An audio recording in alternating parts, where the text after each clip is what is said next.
ஒன்றுக்குள் ஒன்றாக கருவானது, அது ஒன்றினில் ஒன்றாக பொருளானது. ஒன்றையொன்று பகைத்தால் உயர்வேது, மூன்றும் ஓரிடத்தில் இருந்தால் நிகரேது.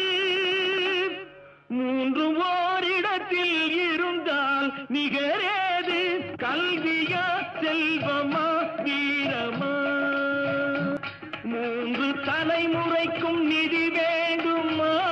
காலம் முற்றும் புகழ் வளர்க்கும் மதி வேண்டுமா? தோன்றும் பகை நடுங்கும் பலம் வேண்டுமா? இவை